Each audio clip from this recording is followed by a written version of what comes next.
1999 because of electronics and a lot of what we're dealing with. We've always done the discovery for the paper discovery. We used to do hard copies. A lot of it now is scanned and put into case management. We still do some hard copies. I've worked $1 million embezzlement cases that come over in a bank box, and those are very time consuming for our staff. I've worked a lot of homicides where there's numerous exhibits and a lot of man hours into that discovery process. Again, this is unique to a prosecutor's office. We have to provide all of that on every single case.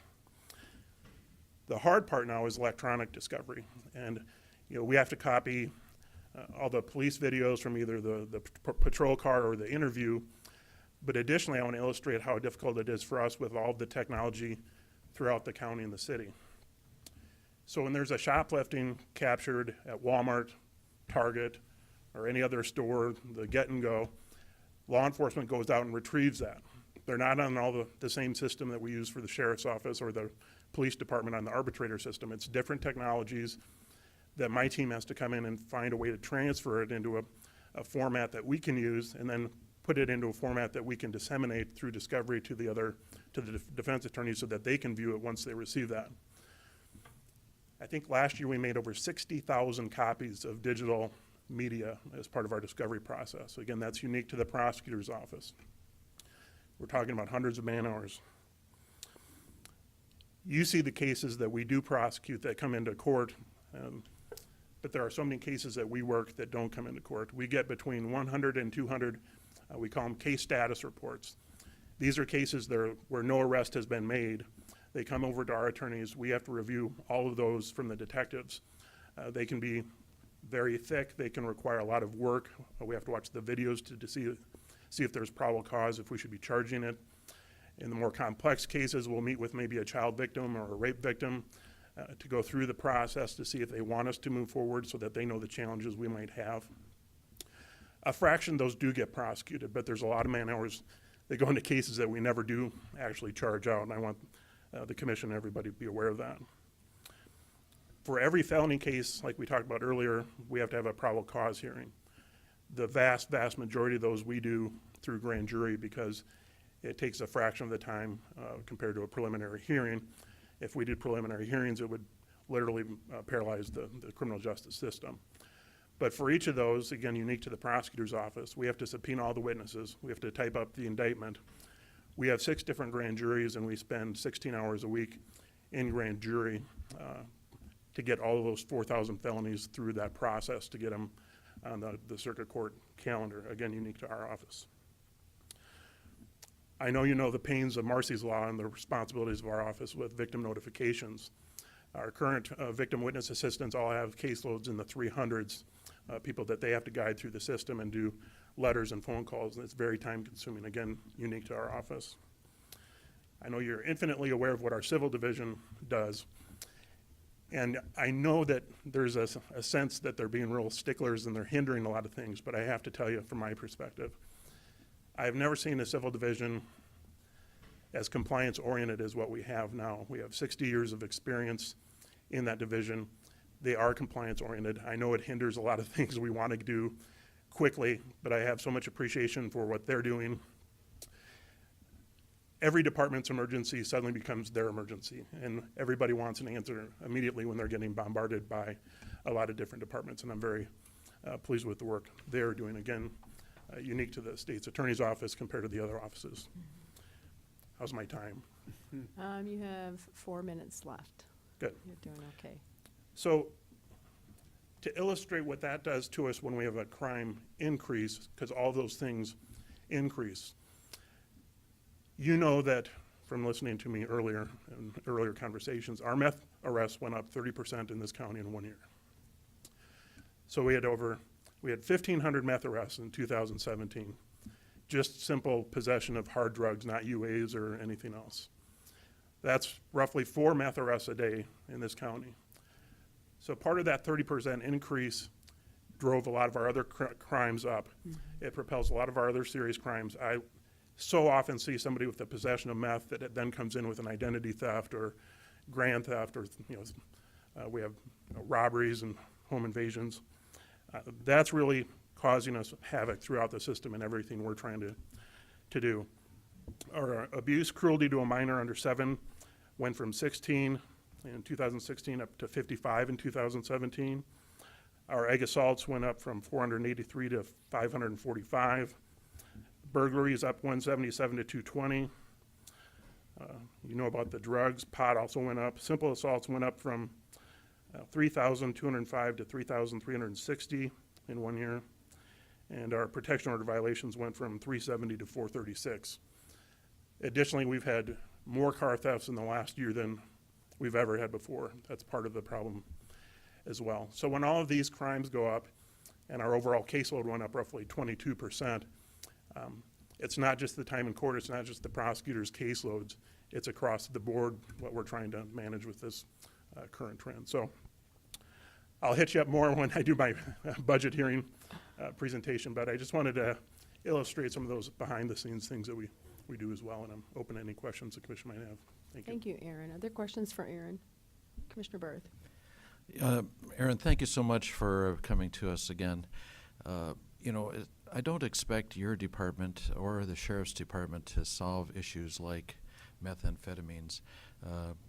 Here in Sioux Falls anyway, both candidates for mayor claim that they'll do something about it. What needs to be done? And you know, prosecuting, incarcerating, it's a Band-Aid.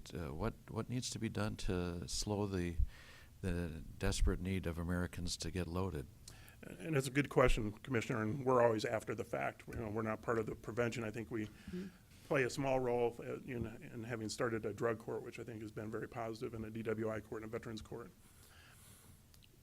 You know, we need to work on drug interdiction. We need to keep this poison out of our state, and most of it's coming up from Mexico, so we need to do that.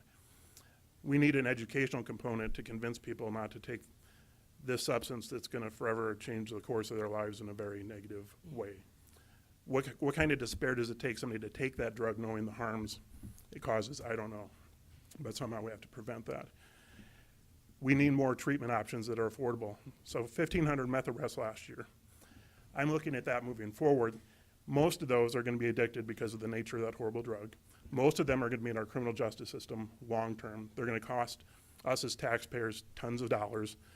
It's not a quick fix. You're looking at 18 months for a treatment program to be effective, and it's not going to work the first time, and they really have to want it to do it. So I think the state, we have a meth epidemic as a state. We need to find some treatment facility that's secure to start to address this problem, because I've never seen it this bad. You know, the meth dealers used to carry guns. Now the meth buyers are carrying guns so that they don't get ripped off. We're seeing, you know, an escalation of, you know, drug rips, shootings, double homicides. You know, it's bad, but we need to do something. I know we can't incarcerate our way out of the problem, but we need to hold people accountable, especially the drug dealers pushing these poisons, because we can't continue with a 30% increase trend in the state. Additional questions? Commissioner Bendigo, did you have a question? I was going to ask, you already partially answered it, but when you send something to the grand jury, what percentage of those go to the next step? Is it a pretty high percentage? The vast majority. Sometimes we'll just test out a witness or a victim to see how they do, but most of those cases have already been screened by our lawyers to make sure we meet the elements. We don't always know which witnesses will show up or what they're going to say, but they've been pre-screened to make sure, at least from the front side, we have probable cause that we feel we can meet our burden there. And the video clips that we have a significant number of, if you will, and the copies that go to all the different entities, that was really a city technology change, wasn't it? You know, there was a technology change. You know, my office has highway patrol vehicles, which have a different system that take up a lot more space than our arbitrator system and our PD and our sheriff's office. You know, we've had increases in, you know, the types of videos and things. You know, years ago, not every storefront had a camera inside or outside, so we've just seen an increase across the board. You know, in a perfect world, I really need an IT person internally to do that, because I have 3 retired law enforcement investigators doing it. They don't do any investigating. They don't serve subpoenas. They don't do witness interviews. They are copying electronic data all day, every day. So moving forward, budget-wise, I really need somebody internally to help take that on, because we don't have the personnel to handle it or the specialty to do that.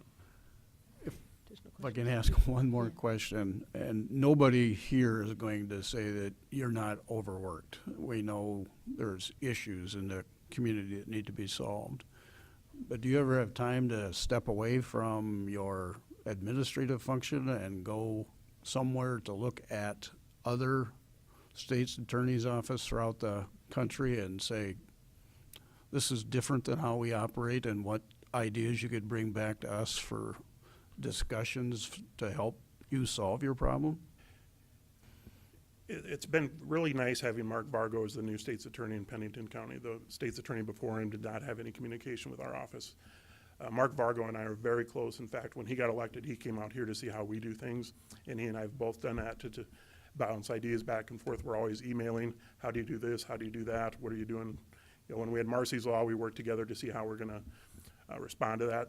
And, you know, Pennington's the only one really close that is similar to us that we can have that dialogue and learn something. So we've really benefited from having that friendship and that relationship with Pennington County. And we have tweaked things on both sides to increase efficiencies. Is there a national association that can help you with that also? Because if we continue to do the same thing the same way, we're gonna get the same results, obviously, and we are making changes. That's not the issue, and people are working very hard to try to fix that, but we need to find something that may be electronic or whatever that can help us with intense labor discussions we have every year. And I'm part of the National District Attorneys Association, and they have quite a bit of data on their website that we get emails and updates and a lot of information nationwide without me having to spend, you know, time or money to travel out of state. Okay. So there are resources out there that we've tapped just to get better ideas. And we do, you know, national emails with other states attorneys associations and things to make sure we're doing things the best we can. Commissioner Bender? And just along those same lines, I may be wrong about this, but weren't you able to go to a conference like in November, December? There was a prosecutor conference that was paid for by an outside group, and I was one of, I think, 20 that were invited. It was an invite-only conference for targeted and more efficient prosecution and how you can try to manage caseloads that are unmanageable, and had a lot of resources and a couple of webinars and conference calls after that. And it was a good opportunity. I did learn a lot there. Additional questions? Thank you Well, all for your time. We realize meth is a huge issue, and education is lacking in this state. Some of those programs, I think, have been cut in the past, and if we're going to dump all this money on the end, it doesn't make any sense. We need to be dumping money on the front end, because Aaron's right, as far as you get these new 1,500 people in here with meth charges today, we got them for a long time. It'd have been a whole lot easier to save them on the front end than to wait to throw them into jail. Commissioner And Bender? I mean, I'd just like to chime in on that because I know when my kids were in middle school, every school you went into had lots of education and terrifying posters. Yeah. And, you know, I mean, there was a lot of positive conversation among kids, and the funding for most of those have all been cut now. And Yeah. it's not even just saving money on the end, it's saving lives. I mean, those are just lives that are just Wasted. wasted, yeah, ruined. Yeah. Thanks, Aaron. Thank you. Item number 12 is a brief presentation from the Del Rapids Ambulance Service. Ryan Siddick. Good morning, Ryan. If you would do the same, we give you 10 minutes and identify yourself. Good. My name is Ryan Siddick. I'm the manager of the ambulance in Del Rapids. I'm not going to stand up here today and talk to you about a bunch of numbers, how many calls we did in this area or that area, because you have that information Yeah. on our funding application and other resources for that. Several years ago, I was cleaning out my office, and I came across this 1989 GEMS, Journal of Emergency Medical Services magazine. Had this rolling farm field on it. Front cover says, "Rural EMS, will America fund or foreclose?" And what I found interesting about this is that it was a realization that the problem we've been facing in our rural and even sometimes our urban EMS systems is not new. We've been struggling with this for the last 30-plus years. As I dug into the article and I read some of the comments that providers made from around the rural areas, They were things like, most of the young people do not stay in the area, they move to other communities. We don't have enough funds available to operate. We should be funded by the state. My greatest frustration is the lack of respect for the tasks I do and the dangers I encounter. It's easy to start to feel like the ambulance takes up most of your life. You can begin to feel unappreciated. Not having enough funding to pay personnel what they deserve. I wish we could have more folks become EMTs. This is from 1989. We're saying these same things today, 30 plus years later. We're saying these same things. I feel like we have done a fairly decent job of putting Band-Aids on our EMS system here in Minnehaha County for the last 30 years. We've been very good at identifying the problems, whether that's lack of Medicare funding, whether that's having insurance companies basically create legal extortion against us, whether that's blaming the county for opt-outs, whether that's blaming our cities for not, lack of volunteerism. We've done a really good job at identifying our problems, but we have not done a great job as identifying solutions. And we need to move forward with that. Now, what I feel very confident about moving forward is that your ambulance services in this county, not just the three volunteer rural services, but all of us sat down along with Commissioner Barth and Benega, you were there as well, for how many months did we meet? 10 months? We met with city leaders and we developed what we feel is a fairly good ordinance for Minnehaha County. And being able to work together to create that, I think, gives me some hope that in the future here, with some continued conversations, we can continue to strive for a permanent fix, some stability to our EMS system. I always think the first question we need to ask a community is, do you want an EMS system? And I think if we ask that question across our communities, everybody would say yes. The second question we need to ask is, are you willing to pay for it? And that's where the question becomes tough. There is not going to be a way in our county to not have a rural EMS system without subsidies. But we are very appreciative, and I think we have seen the support from our city leaders, our county leaders, our townships, that everybody is pitching in for that. But again, we come back to, we've done a pretty good job putting Band-Aids on. What are we going to do to fix this long term? If I had that answer, I would not be standing here today. I'd be making a lot of money as a consultant. But we need to identify that solution, and that only way that's going to happen is if we, as ambulance services, as city leaders, county leaders, continue to sit down and have discussions about what that funding may, or what that solution may look like. So that's my lead-in, I guess, all right? What is Del Rapids doing? So, like I said, I don't want to sit here and talk a bunch of numbers with you, but I'll tell you a few unique things that we have been doing in Del Rapids to help with some of our stability. One of the first things that I want to talk about here is that it was about 3 years ago, we had noticed that we had moved billing companies because our old biller had retired, and we switched billing companies. We noticed that our revenue was not where it was supposed to be. It was declining to the tune of about 60 grand, and we realized that was a huge problem. And instead of going to another billing company, instead of finding another biller to outsource to, we opted to invest a little bit of money into bringing that billing operation back in-house. And so with some investment in personnel, training, education, some software, we brought our billing operations back in-house. Slightly more expensive than outsourcing it, but we felt like we were going to have better control of our revenue streams. Along with that plan, we had decided that once we got our billing up and running, we were gonna start doing billing for other people as well to help offset that cost. I'm proud to say we have brought in our first client this last fall, and we are now billing for them, which is helping offset our costs. And we're looking to add additional agencies here this fall, coming first of the year. We'd like to bring on some more clients.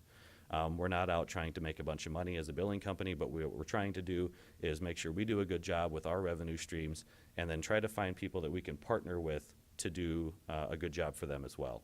And what that does for us is helps save us money in the long run. Mm-hmm. So there was a little investment up front, but it is saving us in the long run.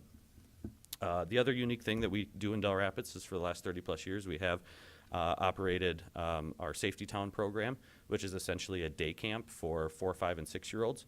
That program is funded primarily through a small registration fee along with community donations. I've estimated that we've probably educated close to 3,000 youth over the last 30 years in that program, which is amazing. And I sure hope that it has, and I would imagine it has had an impact on their lives. Hopefully it's saved somebody some traumatic experience. So that program is still going strong. We're seeing about 100 youth a year in that program. We run it from June through the months of June and July. So we run about 8 sessions. Outside of that, I want to ask you if you have any questions for me. Questions for Ryan? Commissioner Bender? I just have one question, Ryan. What do you think your capacity is to help other agencies with your billing system? It sounds like not only have you done a good job with your own organization, but you've increased revenue, it sounds like. We have a little bit. We've obviously brought it up from the year that we were down. Came back up to where our previous biller was billing at. So here's the interesting thing. We have the capacity to help. We've been talking to other county services in Minnehaha County about helping with their billing. I think it makes sense, not just that we can help them do their billing and maybe save them some money, but we can keep the money in the county Right. instead of sending it somewhere else. So that is something we've been talking about as a group. But billing is weird. If you really want to talk about just some crazy mess, go into ambulance billing, not just medical billing, but ambulance billing by itself. I'll give you just a quick rundown here, kind of how this works. If we do an ALS run and we bill, let's say we have 20 miles that we transport, so we bill a base fee of, let's say, $800 and a mileage of $13 a mile. So that bill would come up to $1,060.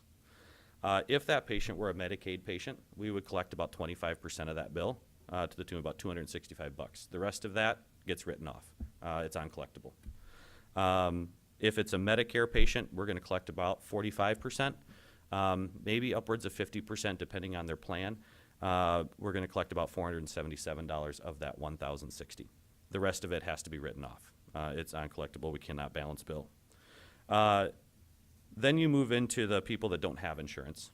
If they don't have insurance, the likelihood that you're going to get paid is probably around 0%. You're just not going to ever see the payment on that.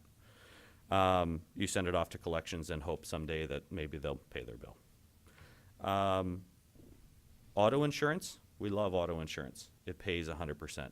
The problem is you have to be the first one to get your bill in, with the exception of one auto insurance company who pays chronological. So if you have to be the first one to get your bill in. We have to beat the hospital. If there was a helicopter transport, we have to beat the helicopter. And of course, all those people know that too, right? So we're all trying to get our bill in as fast as we can. Now, of course, auto insurance doesn't pay very fast, right? Mm-hmm. So we have to sometimes, if it's a private insurance, you might have a limitation to say you'll have 90 days to submit your bill. After that, the insurance won't pay. So if the auto insurance, we might submit it to that, but if they don't pay within 90 days, we've got to keep an eye on that bill and submit it to the health insurance and let the health insurance cover the bill. Then a year later, when the auto insurance ends up paying that bill, we have to refund the private insurer. So you can see the background work to this. Then you get into private insurance, which is kind of a mess all by itself, depending on what kind of insurance they have. Let's say they have a high deductible ACA plan.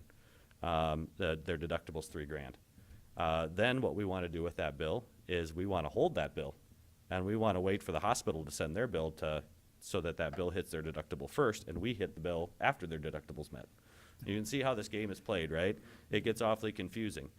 So then again, you've got your patients that maybe have met their deductible. You're going to get 80% from the insurance or 90%. The other 20 to 10%. We collect that for the most part. Those people tend to pay their bills. And then of course, if they've met their out-of-pocket maximums, you're getting paid full price on that too. So we do have one insurance company in the state of South Dakota that, in my opinion, it's legal extortion. What they do to you is they say, ambulance service, we're going to. We want you to take, instead of the $800 base rate for your ALS call, we're going to pay you $700. So we want you to sign this form and take $700 and you're going to write the rest off. Okay, well, we're not going to sign it. Okay, then we're not going to send you the payment. And that's what they say. And so now that payment goes to the patient. How many times do you think the patient actually turns around and gives you that money back? Slim. So we have to take the the $700. Otherwise, we don't see the payment. And it's legal to do that here in South Dakota. So sounds crazy, doesn't it? It sounds Yeah, but that's crazy. kind of the world we live in. So again, we try to work the best we can with the system. Like I said, we're trying to manage auto insurance versus high deductible plans. We're holding bills. We're trying to get bills in as quick as we can. It all depends on the patient, and it takes a lot of follow-up and a lot of manpower to do that. But we're doing a good job, and I'm very proud of the 2 billers that we have. So, can I answer any other questions for you? If you put this in, if I went into a store and said, gee, I need that pair of shoes, but I'm only going to pay you 25%, That's not going to fly, is it?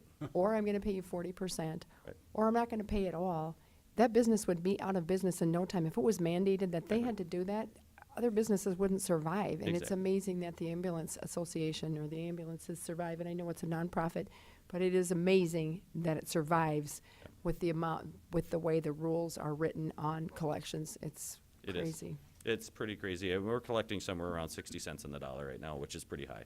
So, yeah, it is nuts. I know there is some, there's some national movements to try to change some of this stuff with Medicare, the Medicare has acknowledged that they're not paying us what they need to stay in business. But again, they're still trying to find a solution to that. And who knows how fast the federal government will work on that. So, Any additional questions for Ryan? Commissioner Bender?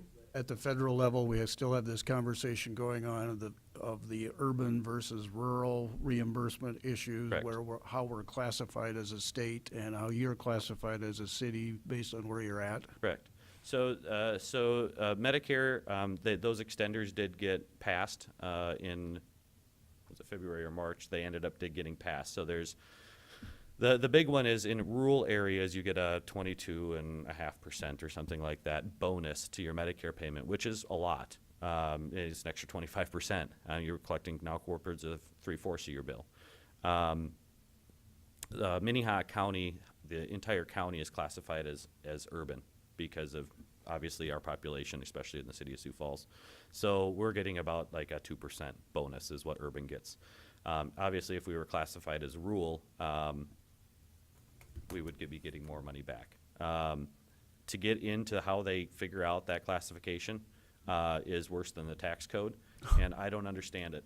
And so I'm not going to try to sit here and tell you that I do understand how they make those classifications. But it is quite, it's disheartening sometimes. But hopefully, the Medicare is starting to do some studies on actual cost reporting. So they're going to get some of that data, and hopefully that'll, in the next few years, will make some impact. So, Commissioner Barth? Ryan, how much trouble do you guys have with frequent flyers, especially uninsured frequent flyers who call you because they it's stubbed hit my and toe? miss. Sometimes we have somebody that moves to town, and we end up, I can think of a couple years ago, we had one, I think we transported him 30 times or 20 times in a year. Never collected one payment, since has moved away to another state. He's sitting in collections, and we'll probably never see anything on it, but it is part of what we do. So you accept that. So yeah, we have some issues with that, but it's not as profound as a larger urban area like Sioux Falls. It's going to have more of it. I'm a true believer that no matter what EMS system you work in, you have the same type of calls, the same frequent flyers, the same cardiac arrests, whatever it is, it's just in proportion. So, yeah, we have some. Everybody does.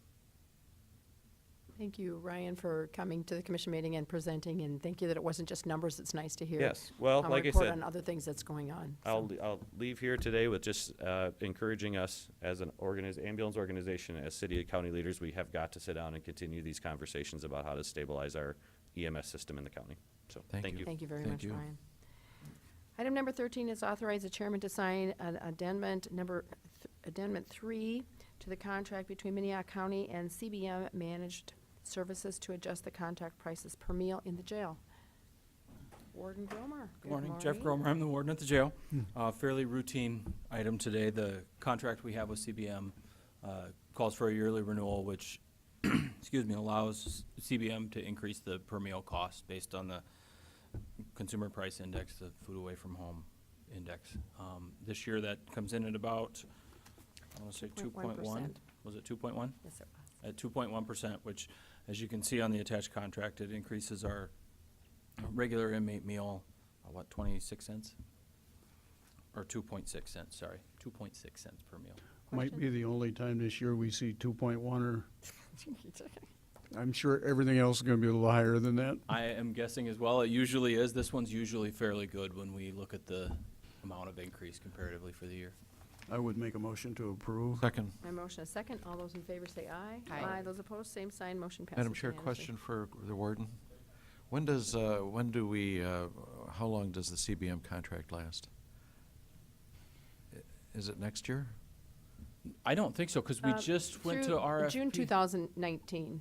It That's just- the, That's, that's this the extension amendment. goes Yes, through this extension. 2019, but I believe we're you can let me know potentially later. That's 2 or fine. 3 more. I'll have to let you know. I don't know Thanks. the original. I Thank you, can't Warden. recall. Thank But you. we just did it here last year, I want Last to year, say. last year, yeah. Time flies. Yep. Item number 14 is authorize the chairman to sign the agreement with Thomson Reuters for the Westlaw Legal Research Software Package for the State's Attorney's Office.